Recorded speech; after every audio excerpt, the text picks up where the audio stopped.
Esta obra nace de experiencias mías sobre el sacrificio, la resiliencia y esa capacidad humana de reconstruirse incluso después de las peores tormentas. Al final, la vida no se gana con máscaras, sino con quienes somos de verdad, con cicatrices que demuestran que seguimos de pie.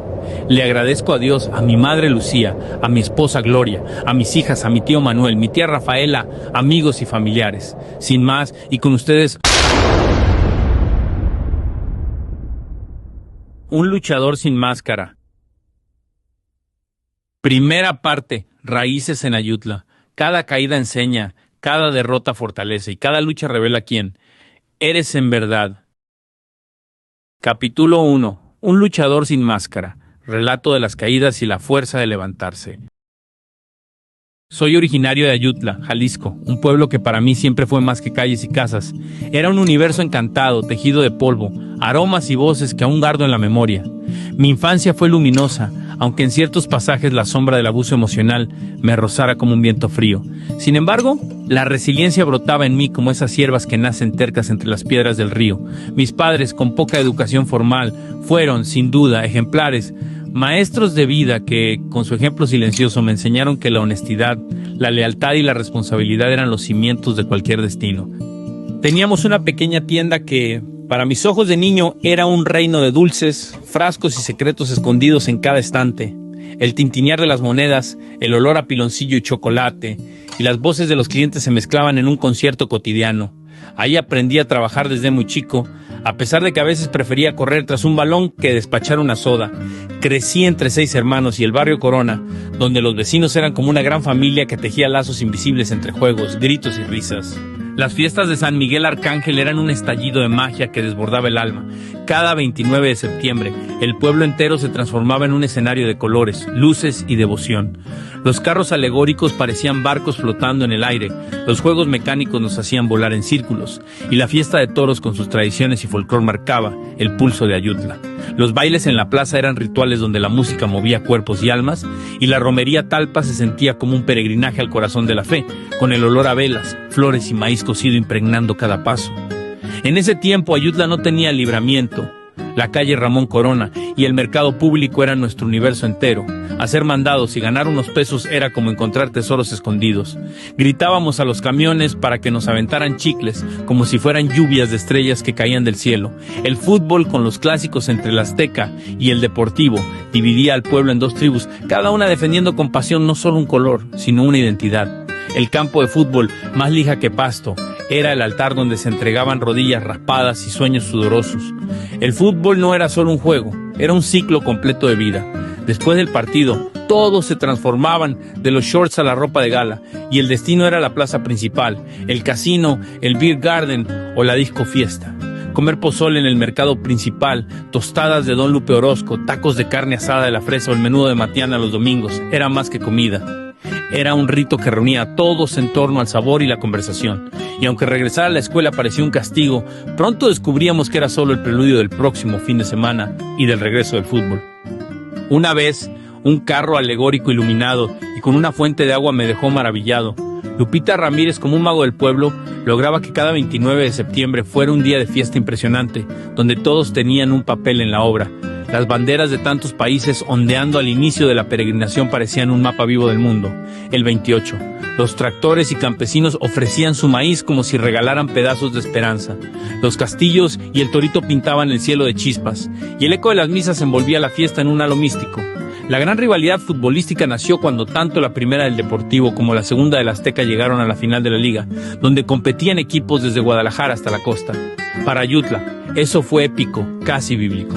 La segunda la ganó el Azteca sin discusión, pero la primera la ganó el Deportivo, y tras la impugnación, el Azteca se alzó en la mesa con el triunfo. Aquello encendió un odio deportivo y hasta personal que dividió familias, amistades y sobremesas. Había casas donde no se podía mencionar al equipo rival sin encender discusiones, y hasta las bardas del pueblo amanecían pintadas con consignas y colores. Las tribunas se llenaban como si el pueblo entero latiera en ese campo terregoso. Las porras rugían con la fuerza de volcanes. Los equipos traían refuerzos de Guadalajara y de la región, y todos contribuían, con rifas, con dinero, con lo que fuera, porque defender el honor no tenía precio. Las conversaciones de la semana giraban siempre en torno a esos partidos, como si nada más existiera. El ganador festejaba, el perdedor también. aunque con menos brillo, pero nadie se iba del campo hasta que todo terminaba. El deseo de revancha ardía en las gargantas de los hinchas y en las piernas de los jugadores. En esos días previos los entrenamientos eran duros y la tensión se palpaba en el aire. La gente se vestía con los colores de su equipo, las porras bebían cerveza y vino, el Eleuterio vendía fruta y botanas, Moica Orozco tacos de chicharrón, y a veces los mariachís se sumaban al coro. Era un carnaval de pasión y pertenencia. Yo era un niño que descubrió la magia del valor detrás de una portería. Tenía apenas 9 años, y un corazón que latía como tambor cada vez que se hablaba de fútbol. Los seminaristas de la iglesia habían organizado un torneo y después del catecismo, los entrenamientos se hacían en una vieja cancha de basquetbol junto al templo. Ahí, entre risas y polvo, comenzó la ilusión. El niño, que todos llamaban el portero pequeño, se acomodaba bajo los aros invisibles de la esperanza. Su equipo era un grupo de 11 valientes, algunos mayores que él, pero todos unidos por un mismo sueño, competir en el campo de los Tepetates, un terreno de pura tierra donde la imaginación hacía florecer pasto verde en los corazones. Partido tras partido, como si fueran capítulos de una epopeya, el equipo fue avanzando. Cada triunfo era un hechizo que los hacía creer que nada era imposible, hasta que llegó la gran final. El rival, San Clemente, un equipo de muchachos más grandes, duros como roca y con fama de invencibles. El silbido inicial fue como el rugido de un dragón. El juego se volvió una danza de sudor, gritos y sueños. El marcador quedó empatado 1 gol, y el destino exigió penales para decidir al campeón. El niño portero sintió que el miedo le recorría las piernas como serpientes de hielo, pero entonces escuchó la voz de sus compañeros: nadie te gana en los penales, tú eres nuestro guardián. Con esas palabras, el miedo se transformó en alas. Atajó uno, luego otro. Cada balón detenido era como atrapar estrellas fugaces con las manos. Pero la magia del otro portero también era grande, y al final la suerte inclinó su balanza. Su equipo quedó en segundo lugar. A menudo me preguntaba si muchos pensarían que la historia terminó en derrota, pero aquel niño descubrió algo más profundo. El verdadero trofeo no estaba en levantar una copa, sino en sentir la fuerza de competir, en aprender que la vida misma es un torneo donde lo importante es atreverse a jugar, a dar la cara, aunque tiemblen las piernas. Desde entonces, el campo de los Tepetates quedó guardado en su memoria como un santuario. Ahí comprendió que el valor no es no tener miedo, sino enfrentar los miedos con el corazón de un guerrero. Y quizá por eso, cuando hoy miro atrás, sé que Ayutla no solo me dio raíces, me enseñó a pelear mis batallas, a celebrar incluso mis derrotas, y a guardar en mi memoria la certeza de que todo miedo puede vencerse si el corazón late con la fuerza inquebrantable de un guerrero. Capítulo 2. Juventud y trabajo en el campo. Relato de la siembra y el carácter. Mientras tanto, ayudar a mi padre en el campo me conectó con un mundo distinto, vasto y misterioso. Los empleados de mi padre, Pilló, el Chino, Basilio y tantos más, no eran solo peones, se convirtieron en mis guías y cómplices, enseñándome a mirar más allá del juego y la diversión. De ellos aprendí a valorar la responsabilidad y el amor por la tierra. Compartíamos alimentos bajo la sombra de un mezquite, nos bañábamos en el río cuya corriente parecía limpiar hasta el cansancio, alimentábamos al ganado y hasta poníamos nombres a las crías como si fueran parte de la familia. Cada becerro tenía un carácter propio, y al llamarlos por su nombre sentíamos que eran también compañeros de camino. En esa etapa no me arrepentía de haber dejado un poco de lado mi vida de estudiante. Autlán no me recibió bien, y la preparatoria podía esperar. Lo que tenía frente a mí era demasiado real y fascinante como para abandonarlo. Disfrutaba cada instante, cada jornada que empezaba con el sol y terminaba con la piel curtida de polvo. Pero en lo profundo de mi corazón sabía que no quería quedarme para siempre en el campo. Soñaba con algo más, con un horizonte aún por descubrir, como si las montañas que rodeaban a Ayutla me recordaran que había un mundo más allá de sus laderas. Era un adolescente inseguro, pero con una energía desbordante, como un río imposible de contener. Esa corriente me arrastraba entre cascaritas de fútbol y voleibol, travesuras sin fin y el despertar del interés por las mujeres. Me negaba todavía a elegir novia, como si supiera que aún no era tiempo de atar mi corazón. Entre juegos, risas y la complicidad de mis amigos, mis sueños empezaban a tomar forma, cristalinos y lejanos como estrellas en la madrugada. Junto a mi padre descubrí un mundo que otros jóvenes ni siquiera miraban. Mientras ellos hablaban de modas y fiestas, yo sabía quiénes eran los presidentes de Latinoamérica y me intrigaban las noticias políticas que llegaban en la radio. No era común para un muchacho de mi edad, pero esa curiosidad me hacía sentir distinto. Tenía 2 caminos frente a mí y seguir en la preparatoria de Autlán o sumarme a la tierra, hombro con mi padre. Elegí lo segundo pues estudiar lejos de casa era un lujo que el destino no permitía en ese momento. El campo me recibió como un hijo suyo. Entre rábanos, jitomates, cañas y vacas descubrí que el esfuerzo, la disciplina y la responsabilidad eran las llaves invisibles que abrían la vida. Cada surco arrado era una lección de paciencia, cada semilla sembrada, un acto de fe. Aquello no era solo trabajo, era un aprendizaje de vida grabado en mi carácter, un idioma silencioso que se hablaba con sudor y manos endurecidas. Las siembras de jitomate fueron capítulos imborrables en la memoria de mi familia y de todo el pueblo. Al inicio eran pequeñas, pero mi padre siempre quería más, como si dentro de él habitara un sembrador de sueños sin medida. Empacar cientos de cajas y ver partir los camiones hacia Guadalajara era un espectáculo casi místico. Parecía que enviábamos no solo jitomates, sino también parte del alma de Ayutla al mercado de abastos. Yo, con apenas 16 años, apenas podía comprender la magnitud de aquello. Los campos llenos de plantas parecían mares verdes, y las cuadrillas de trabajadores daban la impresión de un ejército obedeciendo al sol, alineados como soldados de la esperanza. Pero detrás de esa grandeza se escondía un riesgo enorme. Heladas, el desborde del río o los precios bajos podían borrar en un instante todo el esfuerzo de meses. Y así pasó, se perdió todo en varias ocasiones. La naturaleza nos cobró la falta de prudencia y sus golpes eran más fuertes que cualquier deuda escrita en papel.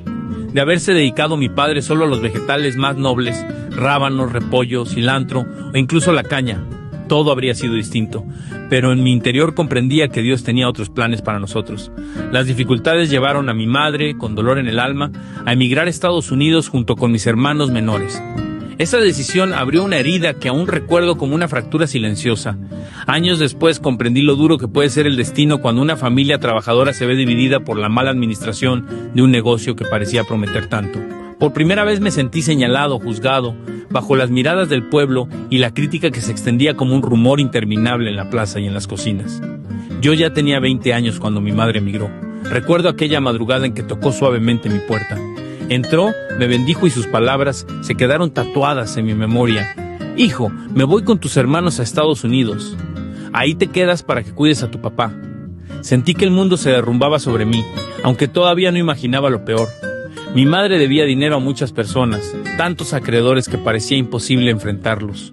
Mi padre, acosado por ellos, sostenía aún una buena siembra de maíz y su ganado, pero poco a poco todo se fue vendiendo: tierras, reses, recuerdos. Apenas alcanzó para calmar a algunos, y con el tiempo, tras acuerdos legales, se logró pagar a todos. Aquellos fueron tiempos oscuros, de miradas duras y deudas que pesaban más que las piedras. Una depresión me envolvió, agravada porque mi primera novia me dejó al verme en esa situación. El dolor de la pérdida se sumó al peso de la adversidad, pero la tempestad no me hundió del todo. Aprendí a forjar carácter en medio del naufragio, a salir una vez más hacia la luz. Con el paso del tiempo regresé a los estudios y entré al Colegio México. Ahí estudié para contador privado y, al mismo tiempo, descubrí una chispa nueva que iluminó mi juventud. Me dieron responsabilidades que me hacían sentir distinto, más capaz, más líder. En los recesos el voleibol era el juego predilecto. La cancha se convertía en escenario donde las risas eran tan importantes como los puntos ganados. Los maestros y maestras eran excelentes, y el uniforme azul me parecía un escudo de identidad que portaba con orgullo. Una ocasión subí al techo de la escuela para revisar por qué no funcionaban los altavoces metálicos que apuntaban a los 4 puntos cardinales. Solo estaban desconectados, así que los uní y con un acetato de Manuel hice vibrar el aire. Los maestros sonrieron y celebraron la iniciativa, como si hubiera encendido un fuego nuevo en el colegio. Otro día, al acercarse el desfile del 16 de septiembre, me pidieron organizar a mis compañeros. Acepté sorprendido pero entusiasmado. No solo desfilamos, logramos armar un carro alegórico en homenaje a la secundaria desaparecida Manuel López Cotilla. Fue un trabajo colectivo lleno de esfuerzo y creatividad. El reconocimiento del público y de los maestros fue como una caricia al alma, un recordatorio de que la vida, incluso entre tropiezos, también regala aplausos. Y así, entre campos que me enseñaban la dureza de la vida y aulas que me ofrecían un nuevo aire, fui comprendiendo que la juventud es un puente, un lugar donde se cruzan los sueños, las caídas y los aprendizajes que más tarde se convierten en destino. Capítulo 3. Primeros trabajos y experiencias políticas. Relato de la voz y la responsabilidad. Salir del colegio fue como abrir una puerta hacia un mundo desconocido, y detrás de esa puerta me esperaba mi primera oportunidad laboral. el entonces INE. México bullía en una transformación democrática. El monolito del PRI comenzaba a resquebrajarse y las voces de la oposición surgían como grietas luminosas en un muro que parecía eterno. Eran años donde la esperanza y la incertidumbre caminaban juntas, donde la política dejaba de ser un rumor lejano para convertirse en conversación cotidiana en las plazas y mercados. Yo, con apenas un puñado de sueños y mucha ingenuidad, recibí la misión de repartir las primeras credenciales de lector con fotografía. Fue un viaje casi iniciático, recorrer Mixtlán, Atenguillo, Cuautla y Ayutla, entrar a rancherías escondidas como si fueran reinos secretos, tocar puertas y escuchar historias que olían a leña, maíz y tierra mojada. En cada mirada encontraba un espejo, campesinos curtidos por el sol que parecían esculpidos en barro, mujeres que eran guardianas de la memoria del pueblo, niños con ojos encendidos de curiosidad. Yo crecía con cada paso, y con cada entrega de una credencial sentía que entregaba también un pedazo de mí mismo, como si estuviera participando en el nacimiento de un nuevo México. Un día cualquiera, regresando hacia Ayutla, la rutina se convirtió en lección de vida. En la camioneta iban Teto, Juan y el muchacho al que todos conocían como el Ayutla. Entre bromas y pláticas el camino se hacía ligero, hasta que, al llegar a la altura del antiguo basurero, la alegría se detuvo de golpe. Una camioneta repartidora de hielo había volcado en medio de la carretera, bloqueando el paso y rodeada de autos y gente expectante.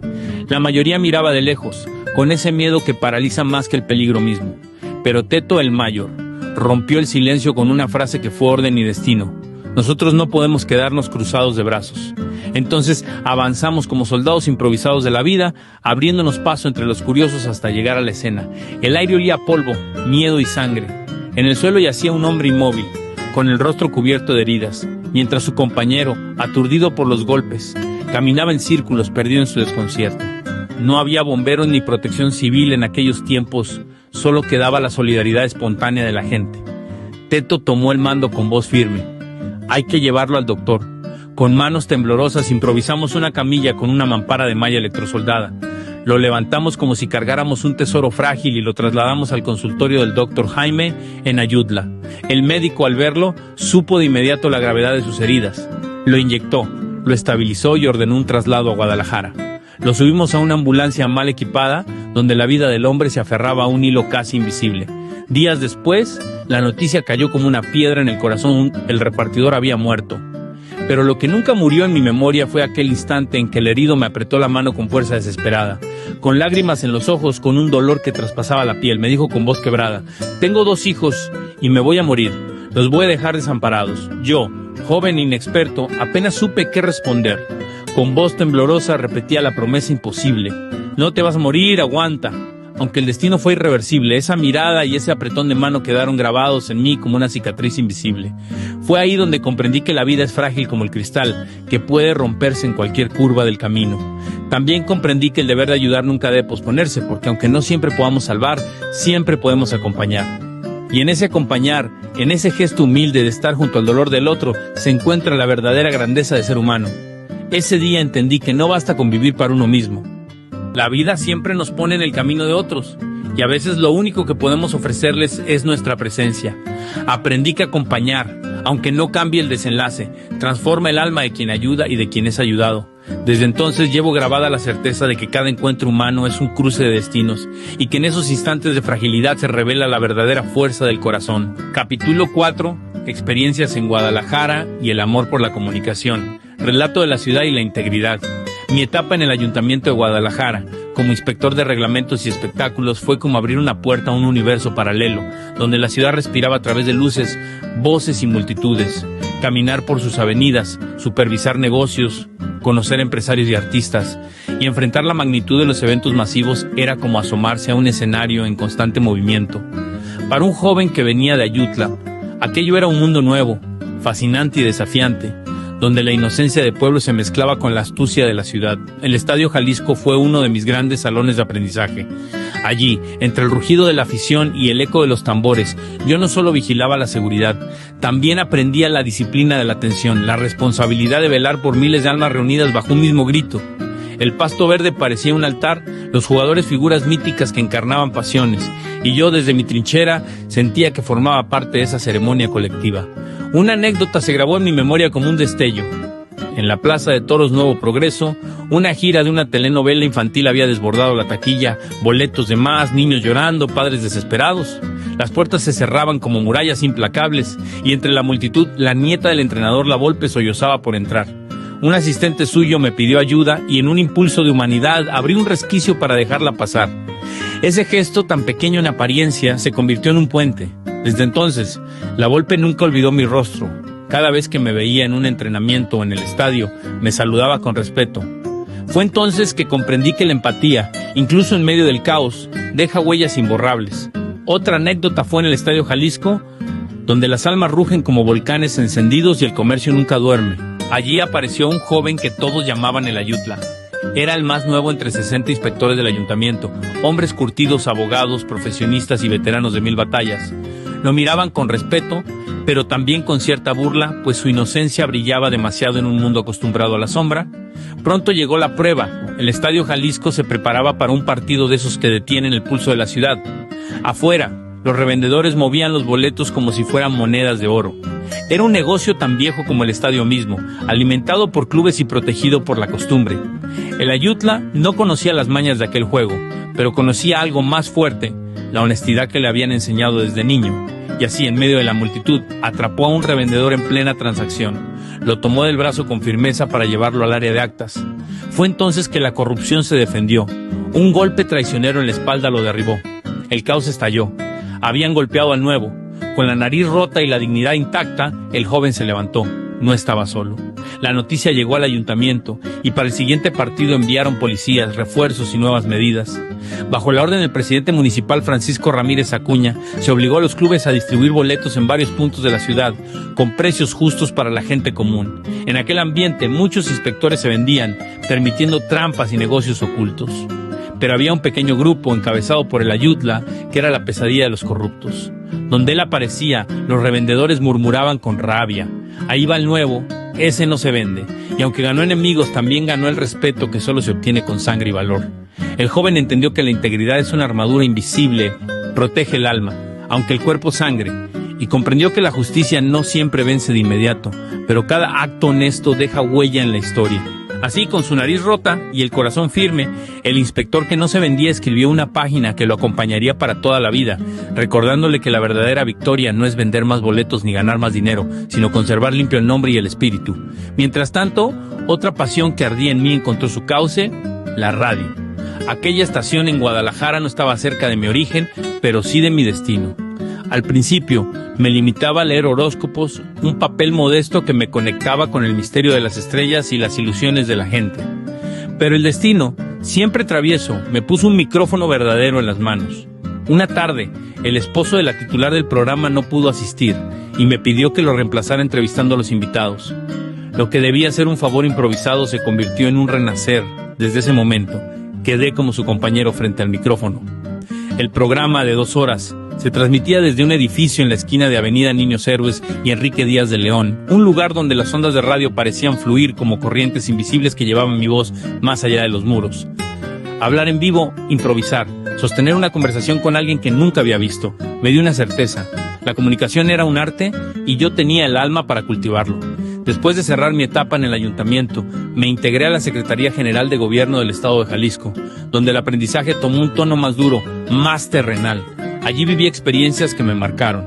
Tras un temblor devastador en Zapotitlán de Vadillo, pasé semanas colaborando en la reconstrucción, escuchando historias de pérdida y ayudando a levantar muros y ánimos.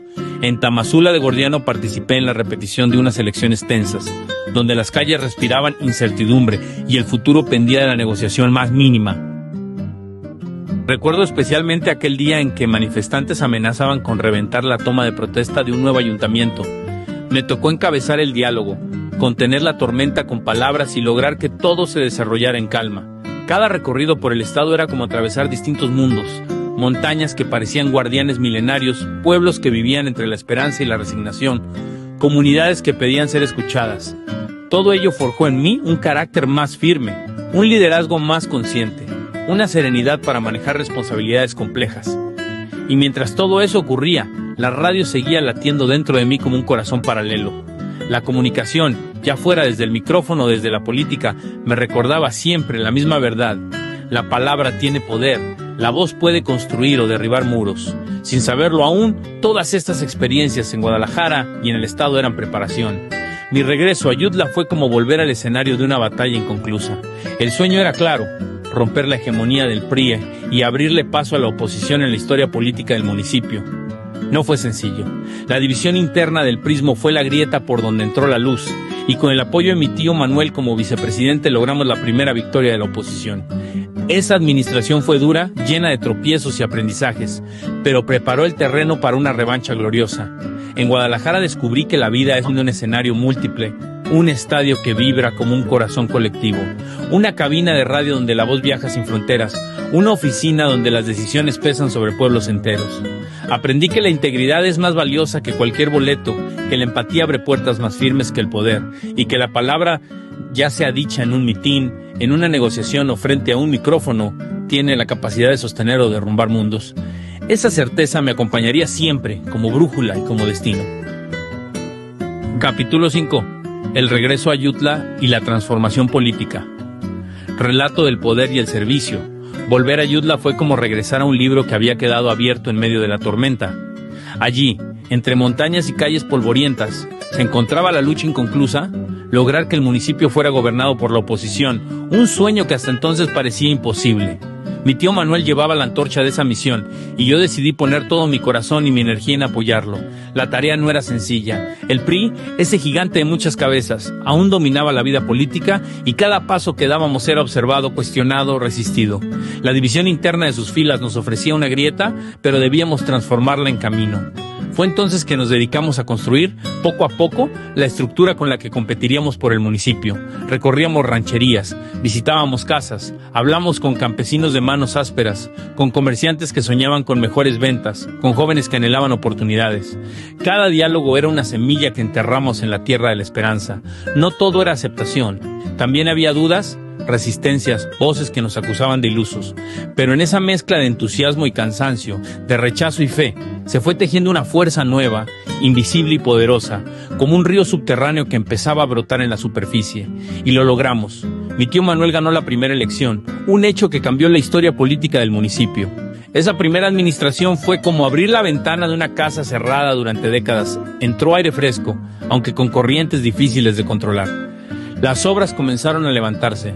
Calles pavimentadas que conectaban sueños, un relleno sanitario que mostraba una nueva forma de pensar en el futuro, la colonia Manuel Gómez que surgía como un símbolo de progreso, y la plaza principal que volvía a latir con vida renovada. También se inauguró el centro de salud, se abrieron pozos de agua, se levantaron kilómetros de pavimento hacia la sierra, se rehabilitaron plazas y se celebraron fiestas inolvidables del DIF para el Día de la Madre, así como cenas comunitarias en las rancherías. Cada acción era una chispa que encendía la certeza de que el cambio era posible. El reconocimiento no tardó en llegar. Desde fuera, Ayutla brillaba como un ejemplo, y mi tío fue considerado uno de los mejores alcaldes del país. Yo lo veía con orgullo, con la emoción de un pueblo que se levantaba, y con la certeza de que estábamos sembrando raíces profundas. En la segunda administración mi papel fue más directo. Entré en la planilla como síndico, y la responsabilidad me golpeó como una ola fuerte. Supervisar obras, tomar decisiones, acompañar a mi tío en cada paso, todo era un aprendizaje acelerado. Ejecutamos proyectos que transformaron el paisaje, escuelas que se llenaban de risas, hospitales que aliviaban dolores, infraestructura urbana que hacía sentir a la gente que el municipio avanzaba hacia otra etapa de su historia.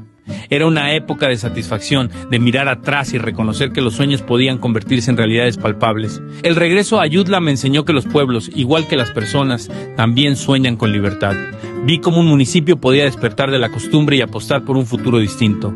Aprendí que la política, cuando se hace con dignidad, es capaz de sembrar obras que permanecen y esperanzas que florecen. Ese tiempo marcó en mí una certeza. Las montañas de Ayutla no solo guardan historias antiguas, también pueden ser testigos de transformaciones que nacen cuando un grupo de hombres y mujeres decide creer que todo es posible. Cuentos mágicos de Ayutla. La vida no se gana con máscaras, sino con cicatrices que hablan de lucha y esperanza. Cuento mágico 1, Los Castilleros del Barrio. Relato del fuego y la inocencia. Cada año, cuando llegaba la fiesta de San Miguel, la plaza principal se transformaba en un universo de luz, música y pólvora. El castillo pirotécnico no era solo fuego, era un milagro que despertaba al cielo. Los aros brillaban como soles, las coronas giraban como planetas, y por un instante la noche se volvía día, como si los astros bajaran para bailar con los hombres. Un grupo de niños con los ojos abiertos como lunas veía en aquel espectáculo algo más que tradición, veía un llamado. Entre murmullos y risas nació en ellos la idea de levantar su propio castillo, aunque fuera pequeño, aunque apenas pudiera sostenerse sobre sus sueños. Los padres dudaban, temerosos de la pólvora caprichosa, pero la ilusión era más fuerte, y con un tengan cuidado, dejaban que la magia siguiera su curso. Al amanecer bajaban al río, donde el carrizo crecía como si supiera que estaba destinado a tocar el cielo. Cortaban varas largas que al cargarlas sobre los hombros sonaban como flautas de viento. Después las llevaban al atrio del templo, donde los maestros pirotécnicos construían los grandes colosos de fuego. A cambio de su ayuda, los niños recibían guacapieses, mechas y, sobre todo, palabras de sabiduría que se volvían conjuros en sus manos pequeñas. El primer castillo apenas fue un juguete, unas chispas, un humo tímido, un esqueleto que soñaba con volverse estrella. El barrio rió con ternura y, en ese instante, los bautizó. Ahí van los castilleros. El año siguiente todo cambió. Cuando el gran castillo de la plaza se apagó y el humo se disipó, la gente no se marchaba, se trasladaba a la calle Morelos, porque sabían que aún faltaba encender el castillo de los niños, aquel de 4 aros y una corona. Antes de prenderlo, los pequeños cantaban como si invocaran al viento. Y entonces la mecha corría, las ruedas de colores giraban y en el aire se abría un arco iris nocturno. Los aplausos caían como lluvia de estrellas, bañando de gozo al barrio entero. Al terminar, los castilleros recorrían las calles pidiendo apoyo, y cada moneda, cada sonrisa y cada palabra de aliento era un ladrillo invisible con el que edificaban el castillo del día siguiente. Eran tiempos de inocencia, cuando unos niños podían domar el fuego y volverlo fiesta, cuando la pólvora no quemaba, sino que encendía sueños. Y en las noches de San Miguel todo el barrio sabía que lo imposible podía arder de colores en un solo instante. El fuego, que suele ser destrucción, en manos de aquellos niños se volvió creación. Con carrizos y mechas aprendieron que la esperanza también se construye, que los sueños necesitan estructura y chispa para elevarse. Y el barrio, al mirar sus castillos ardiendo en la noche, comprendió que no hay edad para encender lo imposible, porque cuando la inocencia guía la pólvora, hasta el cielo se deja conquistar por la luz. Cuento mágico 2. Las letras que iluminan Ayutla. Relato de la montaña y la identidad. En un viaje rumbo a León, Guanajuato, la camioneta avanzaba ligera entre los cerros de los Altos de Jalisco. El aire olía a tierra seca y mezquites, y el horizonte se dibujaba en tonos de oro y azul. De pronto, en la ladera de una montaña apareció una cruz gigante hecha con piedras pintadas de blanco. El silencio se apoderó de todos, como si aquella señal viniera de otro tiempo. Fue entonces que Juan Manuel García Aguilar rompió la quietud con una idea luminosa. Sería buena idea hacer algo parecido en Ayutla, el cerro se presta. Mi tío Manuel, con esa mirada que sabía transformar visiones en realidades, volteó hacia mí. Encárgate de eso y ve qué se puede hacer. 3 semanas después, el sueño había echado raíces. Primero improvisamos pruebas con cartones para imaginar la escala, como niños dibujando en la tierra lo que el cielo nos dictaba. Luego, en Cuautla, se fabricó cada letra. Una a una fueron colocadas por el albañil de confianza de mi tío, hasta formar en la montaña el letrero inmenso, Ayutla. Hoy, de día brilla como emblema de pertenencia y de noche, cuando se ilumina, es un faro que anuncia al mundo la identidad de nuestro pueblo, como si las letras mismas respiraran la historia de quienes la soñaron. Y aunque no había recursos autorizados para ese proyecto, mi tío lo pagó con su sueldo, como quien invierte no en piedras ni focos, sino en el alma compartida de su gente. Así nació un símbolo, las letras blancas en la montaña. No eran solo un adorno, eran la voz silenciosa de un pueblo que quería ser visto, reconocido, recordado. Desde entonces comprendí que los sueños colectivos empiezan con un gesto sencillo, que la fe en lo propio puede grabarse en la piedra y que hasta la montaña puede volverse un libro abierto donde se escribe el nombre de un pueblo. Cuento mágico 3, La Fuente de Chorros, relato del agua y la alegría. Cuando se autorizó la remodelación de la plaza, la noticia de los 20 millones de pesos cayó como relámpago en medio del pueblo. De inmediato aparecieron los proyectos, las críticas y los pleitos. El kiosco era intocable, pero la fuente vieja dividía opiniones. Algunos querían 4 fuentes en las esquinas, otros no querían ninguna. Y entre las discusiones la plaza parecía contener la respiración, esperando su destino. En medio de tanta confusión, tuve una idea, llevé a mi tío Manuel a la Plaza Tapatí en Guadalajara. Era un día caluroso, el sol quemaba la piel y la piedra. Los chorros de agua se elevaban como columnas de cristal que parecían tocar el cielo, y los niños corrían felices entre ellos, gritando como si jugaran con la luz misma. «¡Mire, tío!». ¿Qué le parece?, le pregunté. Mi tío observó unos segundos con la mirada fija en el juego del agua y luego dio su sentencia a Chema con la voz firme de siempre. No me importa qué tengas que hacer, pero quiero una igualita a esta, y si se puede, mejor. Así nació la fuente de chorros de Ayutla. Desde entonces no es solo agua, es frescura que calma, es alegría que contagia, es juego que une a generaciones. Cada chorro que se eleva es como un recuerdo colectivo que dice: Ayutla vive, respira, sueña. Y lo más sorprendente fue que, gracias al manejo correcto de los recursos, el dinero alcanzó no solo para la plaza principal, sino también para rehabilitar las plazas de Santa Rosalía, Saloya y Santo Domingo. Fue como si el agua de la fuente multiplicara la abundancia en otros rincones del municipio. La fuente de chorros no fue solo una obra pública, se convirtió en el corazón líquido de Ayutla. Allí los niños aprenden que el agua es juego y libertad. Los jóvenes descubren que la alegría también puede ser un símbolo. Y los mayores recuerdan que la vida se renueva en cada risa. Comprendí entonces que hay obras que no se miden en concreto ni en pesos invertidos, sino en la capacidad de despertar sonrisas y de encender la memoria de un pueblo. Cuento mágico 4, Las casitas de la esperanza, relato de los hogares y la dignidad. Mi tía Rafa soñaba con darle un hogar digno a las familias más humildes de Ayutla. Sin embargo, el entonces Ipróvipe parecía un muro de piedra. Trámites que nunca avanzaban, papeles que se apilaban en escritorios fríos, meses enteros en los que la esperanza se desgastaba como una vela consumida. Un día, el gobernador Emilio González reunió a presidentes municipales en Palacio de Gobierno. Mi tía, con la voz cargada de verdad y valentía, aprovechó para exponer la injusticia. Tenemos todo listo y aún así no nos aprueban las casas. El gobernador, con tono de orden inapelable, miró a un colaborador y dictó su sentencia. Ve con el director de Ipróvipe y dile que yo ordeno que se autoricen esas casas para Ayutla. No quiero más trabas para la señora. Era sábado. El lunes a primera hora, la llamada llegó como un trueno. Molestos porque no habría mochada, tuvieron que autorizar las casitas. El tiempo pasó, y en otro gobierno, aquel funcionario que había frenado el proyecto terminó encarcelado por corrupción. Pero en Ayutla quedaron las casas de la esperanza, muros levantados no con mordidas, sino con voluntad y justicia. Fueron, además, las casas más económicas de todo México. El terreno fue donado por mis tíos, y la decisión de no ceder a la corrupción hizo posible que la dignidad se convirtiera en ladrillo y techo. Pero como en toda historia marcada por la luz, también apareció la sombra. El asesinato de mi tío fue un golpe devastador, un trueno que partió la tierra. El dolor no se limitó a su ausencia física. Vino acompañado de la obligación de abandonar mi tierra, de dejar atrás los años de servicio, los proyectos, incluso la posibilidad de una jubilación merecida. Tuve que emigrar a un país donde no tenía nada, cargando no solo con la tristeza, sino también con ataques, críticas y rumores que intentaban manchar mi nombre. Fueron tiempos oscuros, noches interminables de preguntas sin respuesta.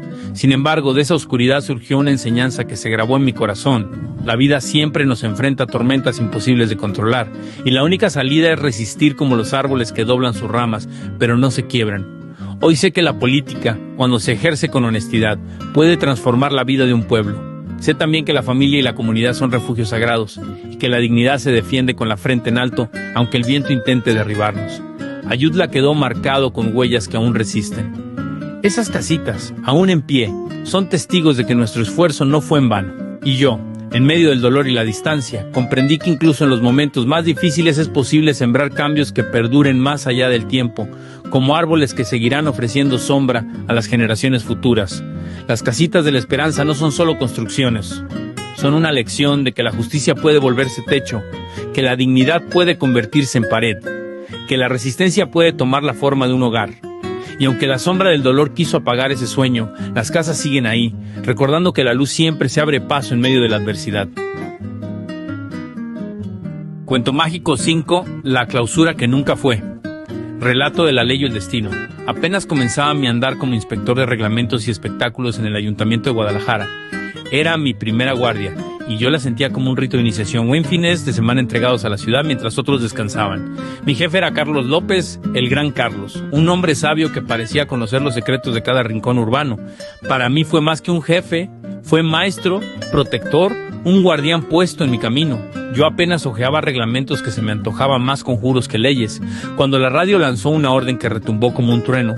Diríjase al Hospicio Cultural Cabañas y clausura un evento. No cuentan con todos los permisos. Obedecimos. Pero al llegar, Mis ojos no encontraron un simple evento, sino un escenario encantado, reflectores que brillaban como lunas artificiales, cámaras que giraban como astros vigilantes, un público expectante y un aire que vibraba con la electricidad de lo irrepetible. Era la grabación de un videoclip de Ricardo Arjona, un trovador que apenas era promesa, pero que ya llevaba en la voz el peso de la leyenda. La orden era clara: clausurar, apagar la luz y el canto. Sin embargo, el silencio que se avecinaba era más pesado que la propia ley. Cumplir significaba destruir un sueño, desobedecer significaba desatar un castigo.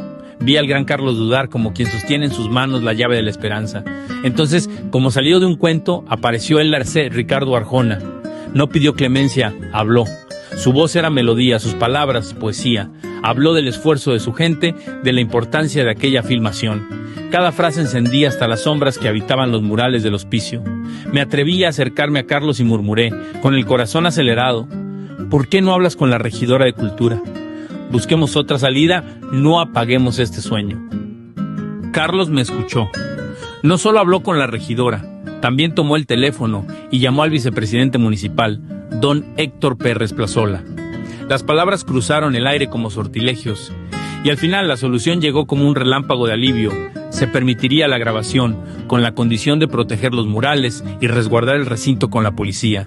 El castigo se transformó en bendición. El rodaje continuó, y aquella noche, como cierre mágico, Ricardo Arjona nos invitó a cenar. Entre luces cálidas y conversaciones sencillas, descubrimos al hombre detrás del trovador, alguien que hablaba y escuchaba con la misma intensidad. Así, lo que pudo ser clausura se volvió apertura, y para mí, esa noche quedó grabada como un presagio luminoso, una señal de que mi camino recién comenzaba, marcado por historias escritas con pólvora, música y destino.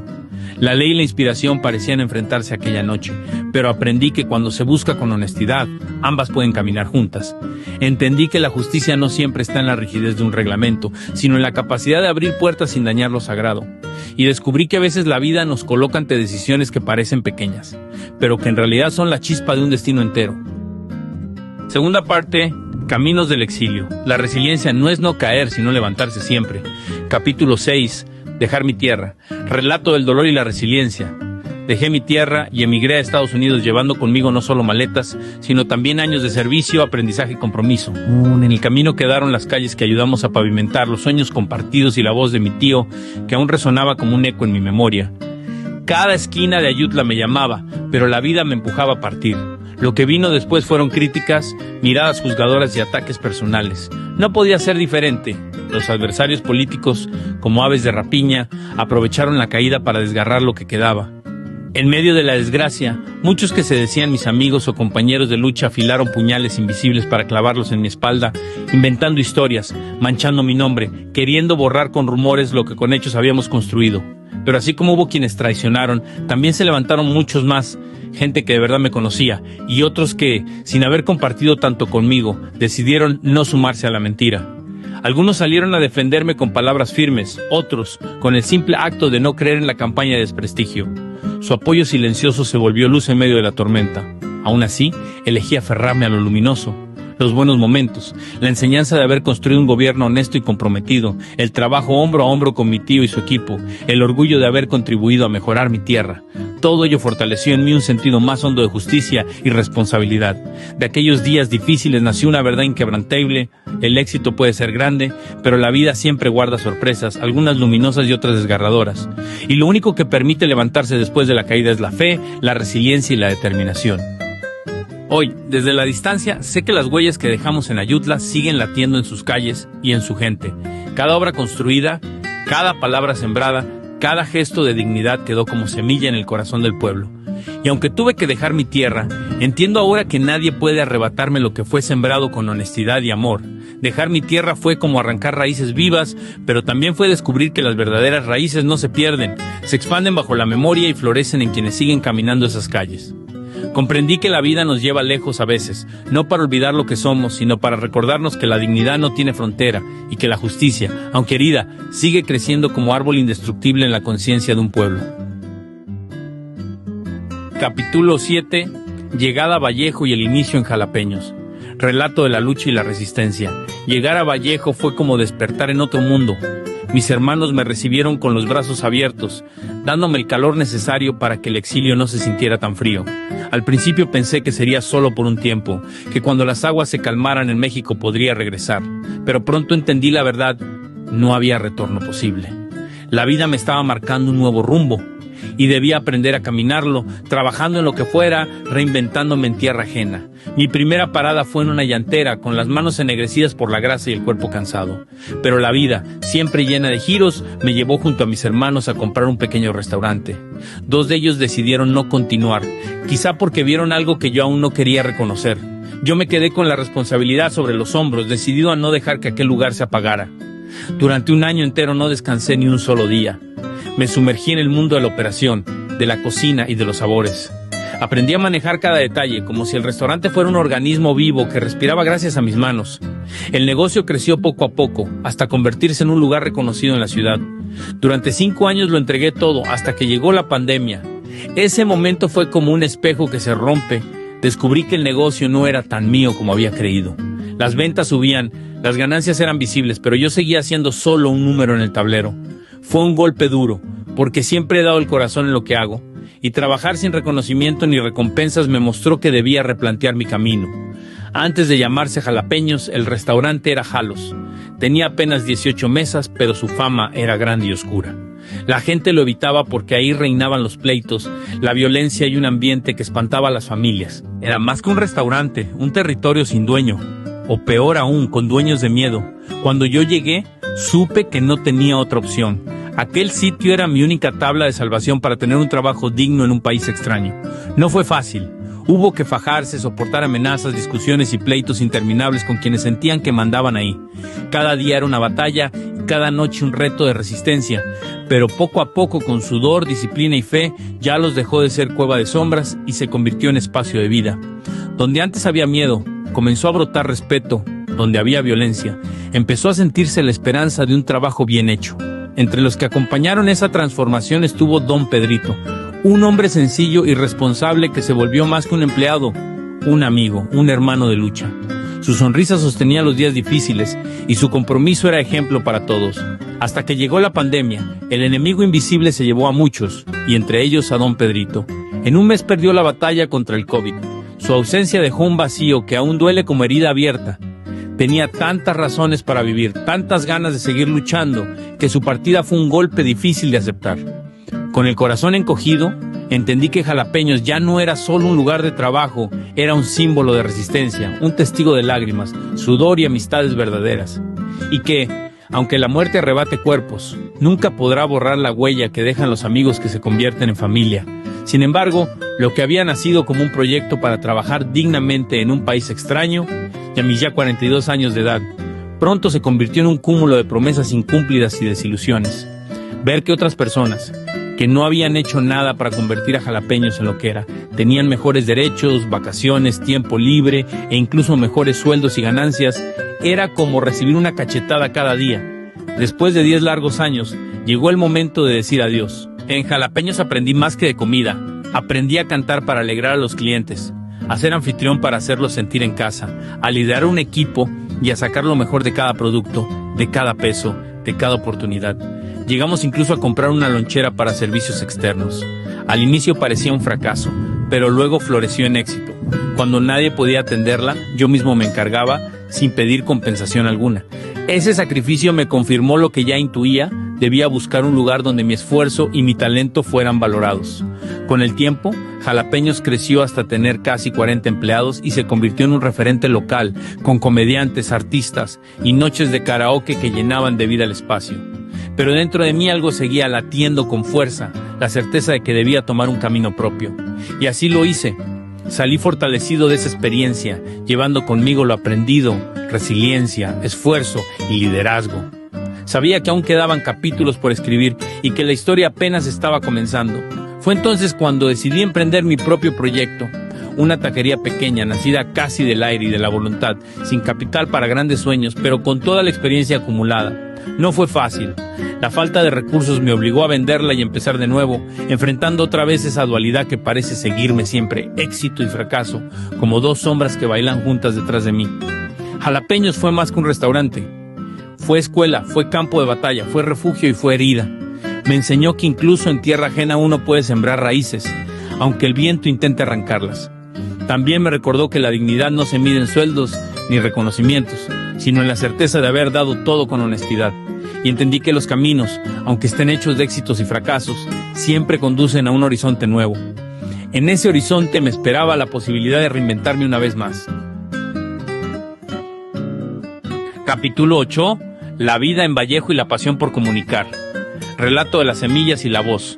Hoy camino por las calles de Vallejo como quien recorre un nuevo hogar que, poco a poco, se adhiere a la piel y al alma. Al inicio era un territorio extraño, pero con el tiempo se convirtió en tierra donde mis pasos echan raíces nuevas. Mi oficio ahora es diferente. Ya no se trata de tener un restaurante propio, sino de acompañar a otros en sus sueños gastronómicos. Asesoro negocios de comida, comparto mi experiencia, enseño lo que aprendí con esfuerzo y tropiezos. Y lo hago con una visión distinta, sin obsesionarme con la riqueza material, sin cargar la ansiedad del dinero como un peso en el pecho.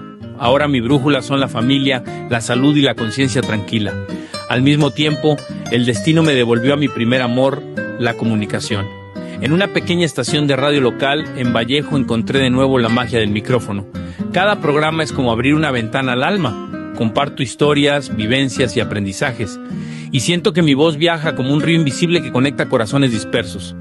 Descubrí que la verdadera riqueza está en transmitir lo que la vida me ha enseñado, que la felicidad no se mide en objetos ni en cuentas bancarias, sino en la fuerza del amor, en la unión de la familia, en la fe y en la dedicación a lo que uno hace con el corazón. Este libro mismo es parte de esa misión. Escribir mi historia es tender un puente para que otros, al cruzarlo, encuentren inspiración.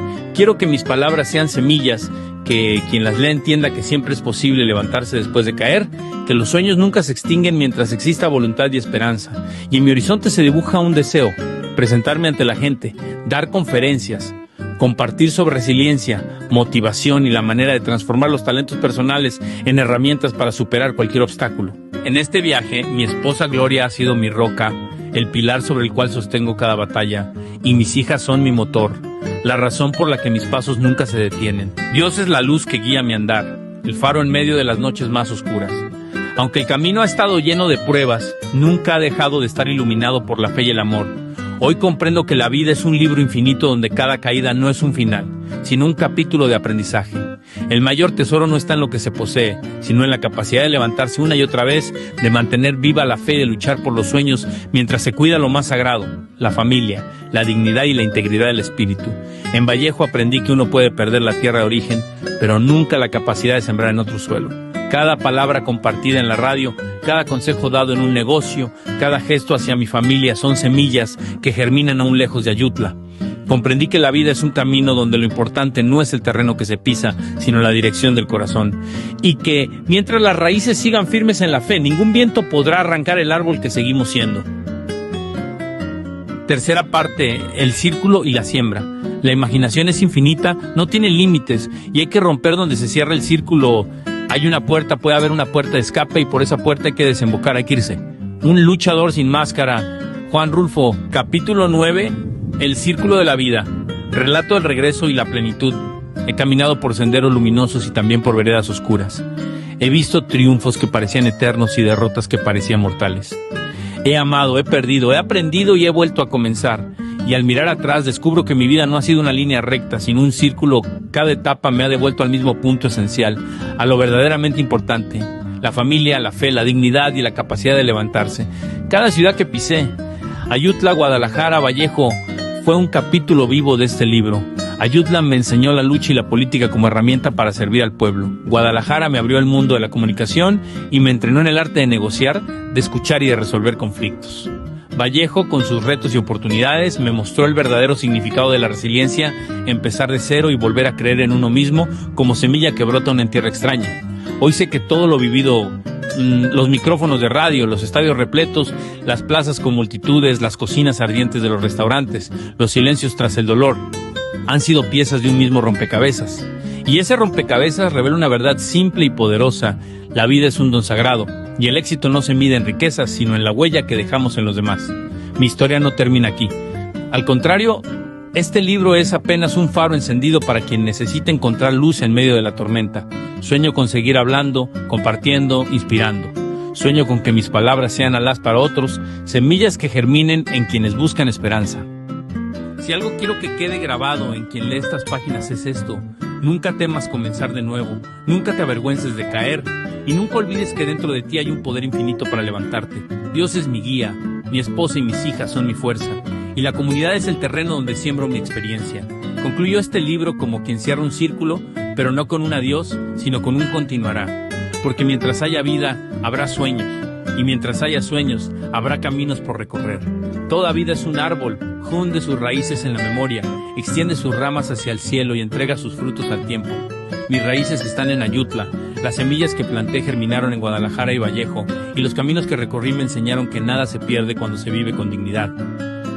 Al cerrar este círculo, dejo escrito no un final, sino una siembra, porque quien lee estas páginas encuentra en ellas la certeza de que siempre se puede volver a empezar, porque la vida, como la tierra fértil, jamás deja de florecer.